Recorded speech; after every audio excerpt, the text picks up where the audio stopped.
Look at him. Made a fool of me again. Maybe you could get over it. Mega Man Legends 2 is a third-person action-adventure dungeon crawler developed by Capcom and released in the year 2000 for the PlayStation 1.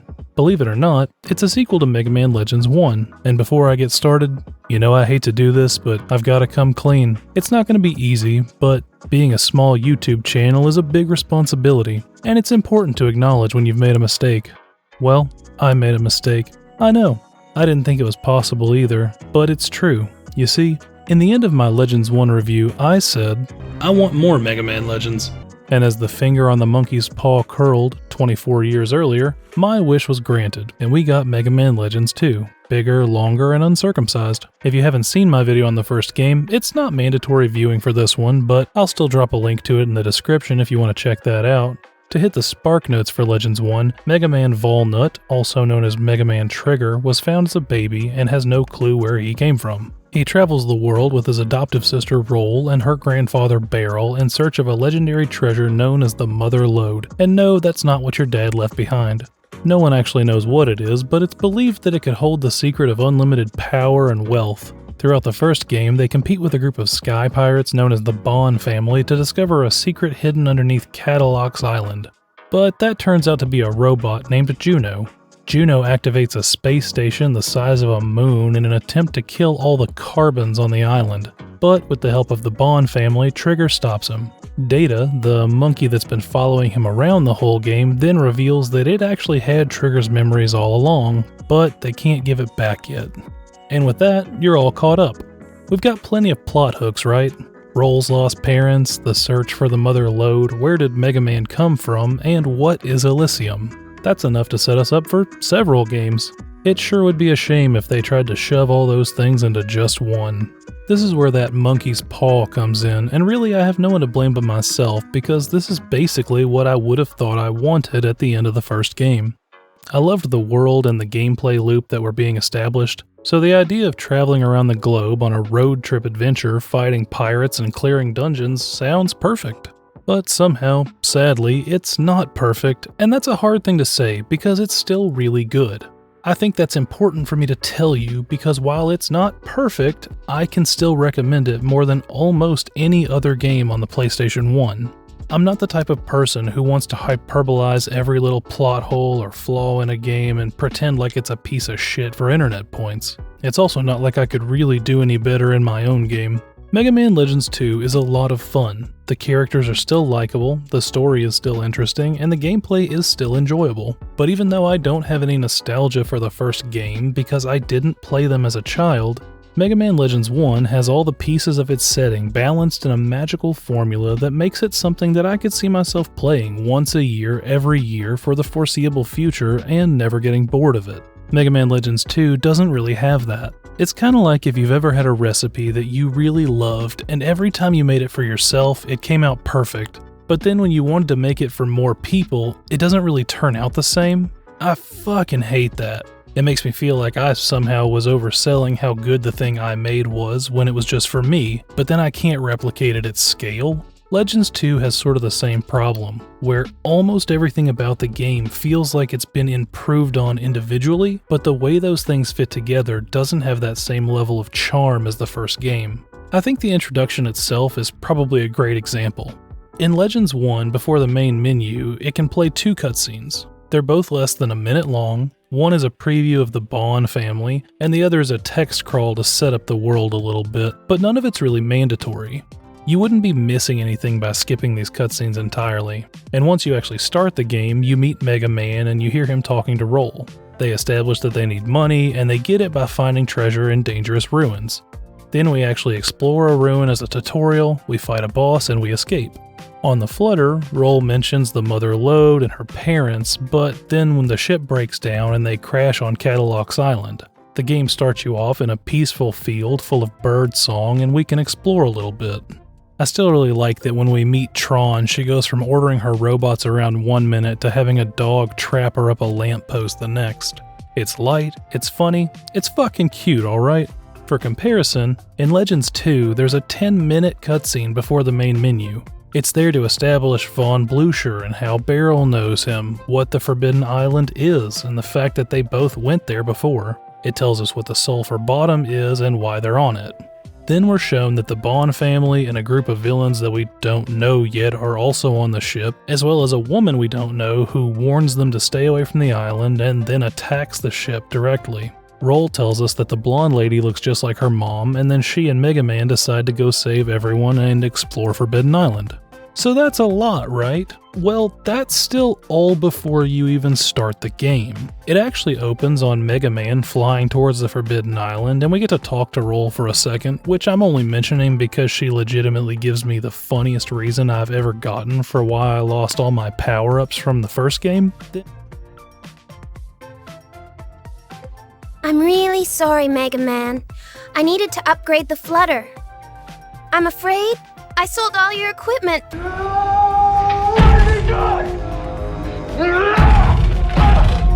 Then Data attempts to assassinate Mega Man by blowing up the ship. It claims it started a fire by accident when it was trying to make a pizza, but I'm not stupid. I know an assassination attempt when I see one.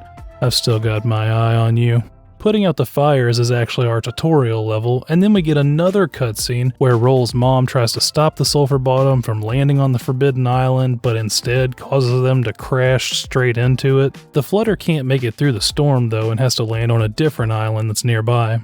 So again, don't get me wrong, I don't think this is a bad introduction, but it is a massive change in tone. If you're including the introductory cutscene, you're now probably 20 minutes into Legends 2. You've witnessed 3 separate airship attacks, if you count Data making pizza. Roll's mom is back from the dead, and you start in a desolate, snowy field instead of a bright, colorful one full of birdsong. It's not light, funny, or cute. It's cold, serious, and it's not a phase, Mom! This is the first of several different islands that you'll explore in Legends 2, and they're much smaller than Cadillacs, and they're very disconnected. One of the coolest moments for me in Legends 1 was whenever I unlocked the drill arm, and then I was able to go into one of the gates, destroy a wall, and then come out of a different dungeon on the other side of the island. But that's not a thing you'll ever be able to do in Legends 2. Each island has its own main dungeon and an optional sub-dungeon.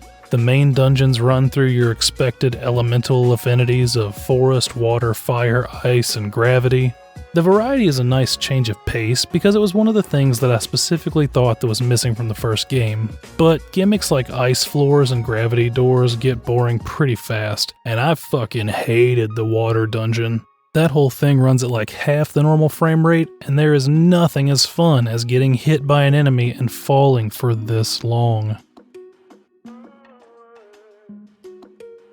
Dungeons aside, each island winds up feeling very small, and except for a palette swap to indicate that they're in different climates, they don't really have much in the way of personality. Even though I just finished the game, if I was looking at a list of the town's names, I seriously doubt I could put the right name to the right island. Speaking of the islands, I hope someone out there can prove me wrong, but as far as I know, there's no fast traveling on the islands themselves, and that's weird because you used to be able to do that. In Legends 1, you could call Roll if you were in the overworld and she would come and get you and take you wherever you wanted to go. But as far as I can tell in Legends 2, you have to physically walk back to the Flutter from anywhere on the island. Add on to this the fact that there's no quick way to leave a dungeon from inside, even if you've already finished it, and it makes for a lot of walking back and forth. You also still can't change your special weapon outside of the Flutter, which means if you get most of your way through a dungeon and decide that you want to use a different weapon for the boss, or if you were using the vacuum arm for convenience and need a real weapon, then you're shit out of luck. This was a major problem for me when I got to the final boss, and because of the extreme difficulty spike, I had to walk my happy metal ass back through 6 areas of that dungeon, talk to an NPC, and then cross a field just to switch or upgrade my weapons, and then do it all in reverse to try the boss again. Hey, this is Future Cal. I forgot something I wanted to tell you here. The special weapon upgrades cost a ton, and I'm not really a fan of grinding for money, so if you find yourself light on pocket change, there's an easy way to stock up that I found on Game FAQs thanks to the user Rapsbury.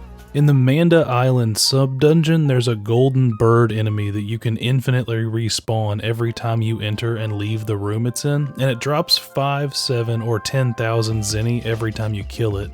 At the highest license level, apparently you can get over 1 million an hour, and that's enough to get you through the vast majority of the game pretty easily. But if you want all the unlocks, or specifically if you want to fully upgrade all the special weapons, you're still going to be grinding for a really long time. The Shining Laser is the strongest special weapon in the game, and its final energy upgrade is like 9 million zenny by itself. I know you're really only intended to get this at the end of the New Game Plus Easy mode where it gives you 4 times money drops, but personally, if the only thing standing between me and these upgrades is walking in and out of a room, I don't see anything wrong with turning on a cheat code for that, but that's just me. I still didn't do it until the final boss, but I figure at that point, if the only difference is me standing in this room for 10 hours versus using the cheat code, it's not really changing my skill level that much, is it? Anyway, back to the thing.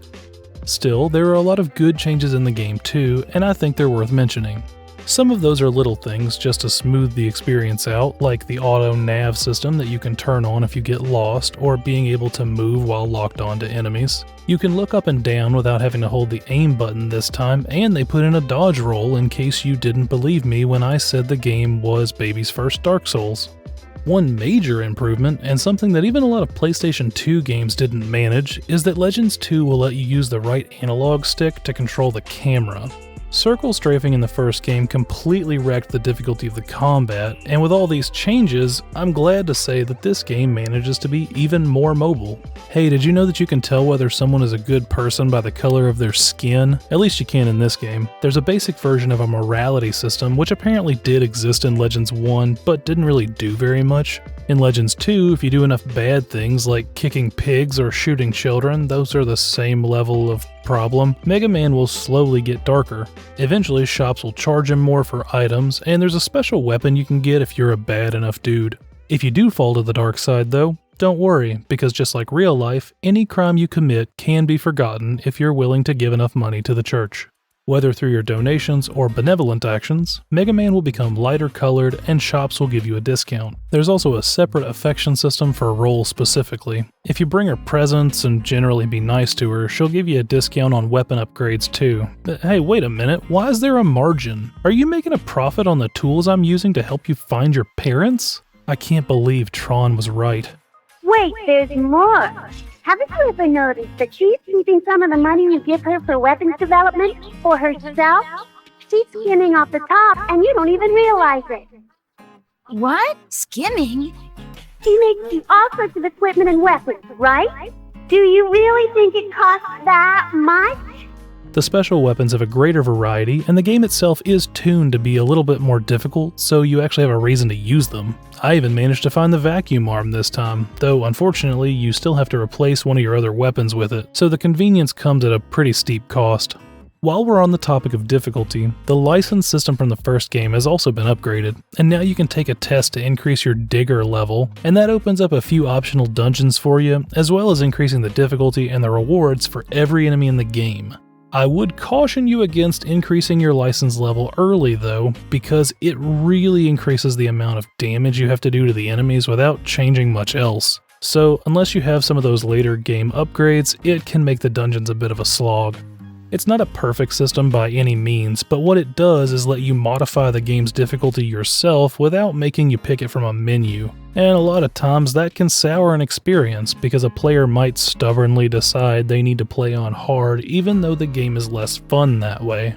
This game starts out easy and lets you turn things up when you're ready and rewards you for doing so. The only downside is you don't really have a way of knowing if that increase is too much until it's too late, and even though the game tells you to make a separate save file just in case, you could be potentially losing hours of progress if you decided that you wanted to go back. You know where you won't be losing hours though? The minigames.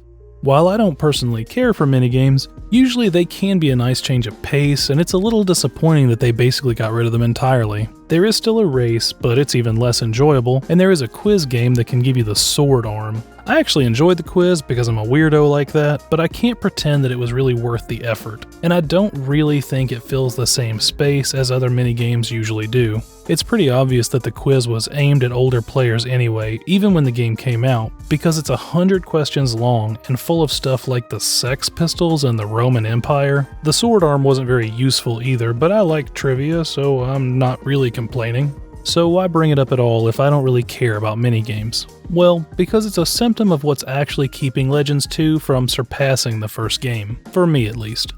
I think somewhere in the time between the release of Legends 1 and 2, the series tried to grow up. It wanted to have a more serious tone and higher stakes, and that might be something that you really enjoy, but for me, it lost a lot of the coziness of that first game. It's like if I'd been playing Stardew Valley and suddenly a plague came into town and started killing everyone and I had to find a cure and save my wife. I can really enjoy a game in that tone, but I wanted to play Stardew Valley and instead now I'm playing Pathologic and it doesn't really feel the same. Legends 1 was amazing to me because it's the closest I've found to a game that feels like playing a Saturday morning cartoon.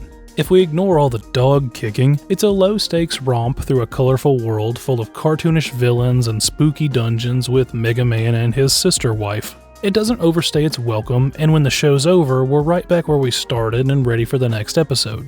3 years later, I think Legends 2 wanted to mature with its audience, but it doesn't really seem to know how to do that. It's a tough call because if you look at something like Pokemon, it's still going strong because it ignored its audience for 30 years and just kept targeting little kids. Legends 2 puts away childish things like minigames and happy endings and replaces them with a darker tone, a global threat, family trauma, and a clumsy desire to appeal to young boys with fan service.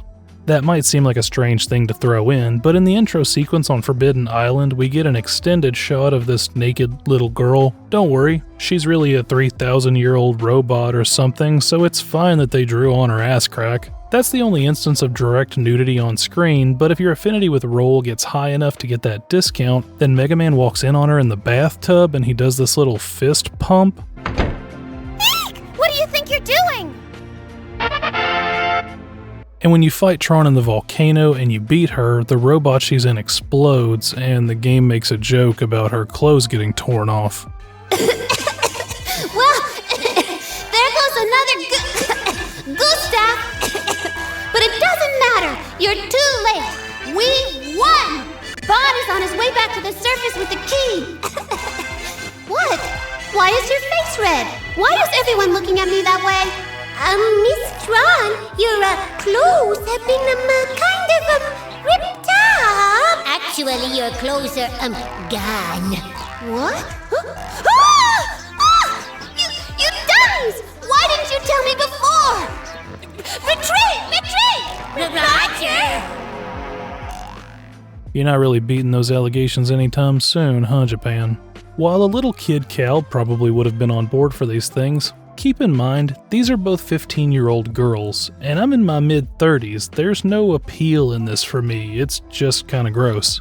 As usual, I'm not the developer of this game, so I don't know if I'm right about why the tone for the game changed so much, but this feeling of bigger, cooler, and more mature is really at the core of any criticisms that I have for the game. It's not a ton, but there are some places where Legends 2 is weaker than the first, and I think that comes down to the scale. The biggest is probably in the villains that you're fighting. The Bond family does come back, but they share the majority of their screen time with the other pirates that they've made an alliance with. Glide is a character that apparently came over from the prequel game, The Misadventures of Tron Bonne, and he has a small army of robotic birds. They get way more screen time than he does though, and they even have their own mini dungeon. So Glide just gets demoted to being this kind of foppish annoyance.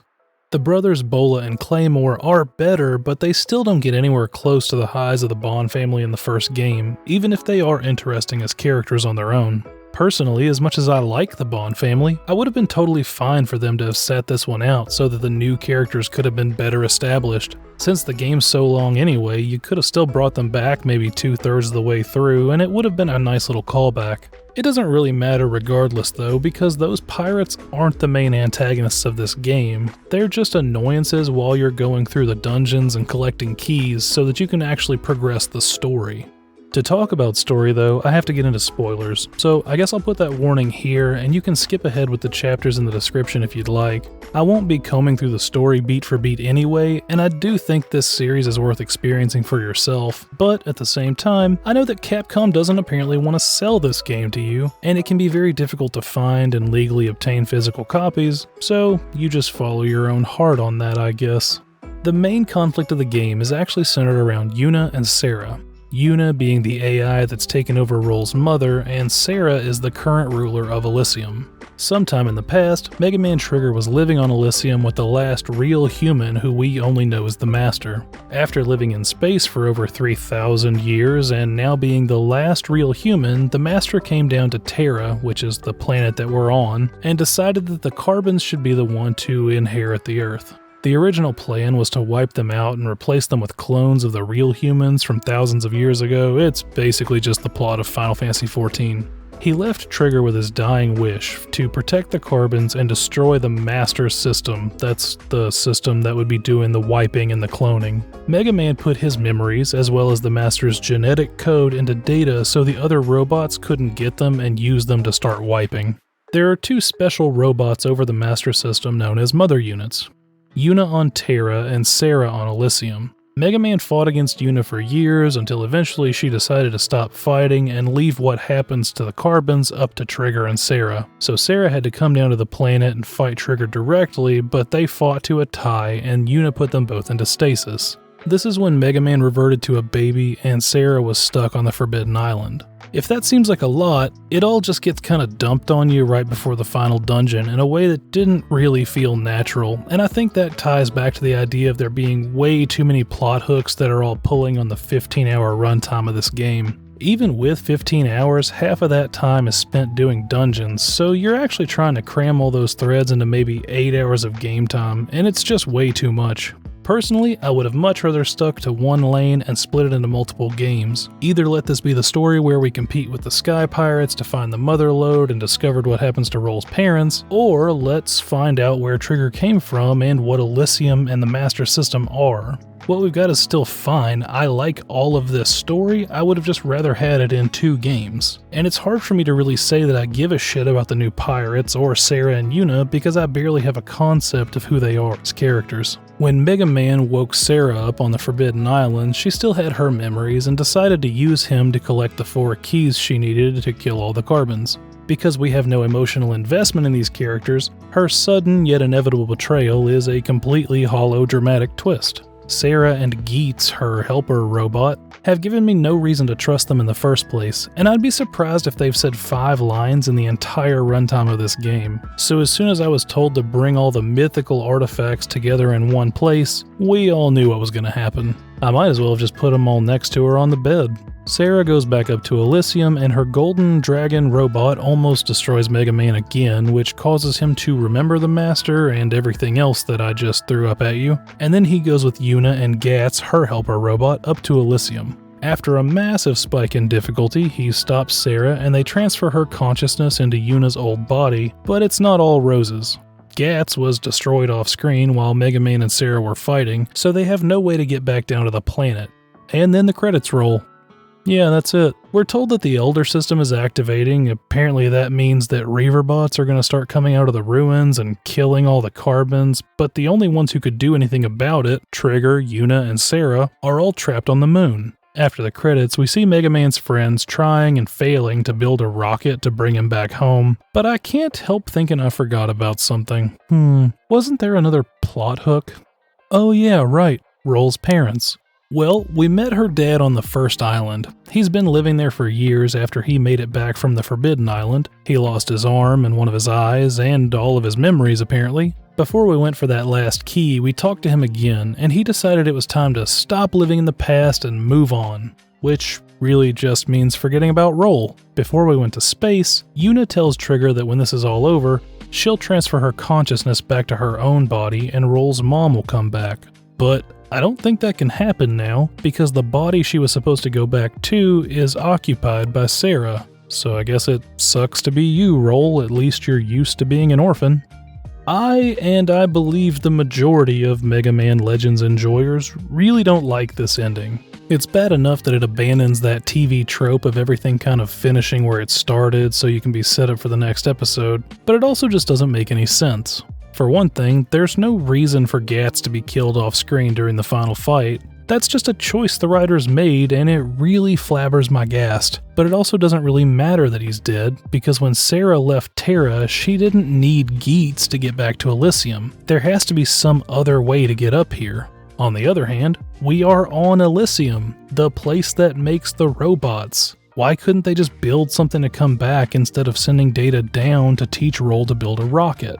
And speaking of Data, after the credits roll, we see him back on the planet talking to Roll and Tron, and they specifically say that he came back down from Elysium, so why is he able to get down here but Mega Man can't? I recognize that I'm critiquing a story for a game that was made for children, but because of the tonal shift and the way they wanted to mature the formula of the story, I think it opens itself up to a little bit of criticism. By comparison, the story of Legends 1 was aimed at a younger audience, and I think it was better handled. Even if you thought that the mystery under the island was going to be a bad thing because literally everyone keeps telling you that it's a bad thing, the nature of the catastrophe isn't something that you could easily predict, and that made it a lot more fun to uncover. Legends 2 manages to somehow be both infinitely more convoluted and more predictable. So, Legends 2 ends on a sour note, and that's kind of annoying. But it's only really a problem because this is the last Mega Man Legends game. Legends 3 was announced in 2010 and then cancelled in 2011. Now, 24 years after Legends 2 was released, he's still stuck in limbo, and it's pretty easy to see why. At the end of 2010, Keiji Inafune, the lead producer on the Legends series, announced that he was leaving Capcom. You might remember him as the guy who made the Mighty No. 9, which by all accounts was kind of terrible. In 2017, his company was bought by Level 5, who used to be awesome and you should play Dark Cloud, but since then he's been pretty quiet, except that it came out in 2022 that he was working on some NFTs, if you want any indication of how things are probably going for the guy. Capcom, on the other hand, have been doing fantastically lately, but I have a strong suspicion that it wouldn't touch the Legends series with a 10-foot pole because it's associated with someone who doesn't work there anymore. If they did something great with it, they'd have to deal with the legacy of its creator. So, much like Mega Man himself, the Legends series is stuck, abandoned in space, while the people who love it on the indie scene are back here on Earth, desperately trying to cobble together some way to capture that same magic. Games like Delta Gal, Abyss X-Zero, and Halcyon Days clearly have a lot of love for the series, and I hope they succeed because I'd love to live in a timeline full of Legends likes, but for now, this is how the story of Mega Man Legends ends. Thanks for watching.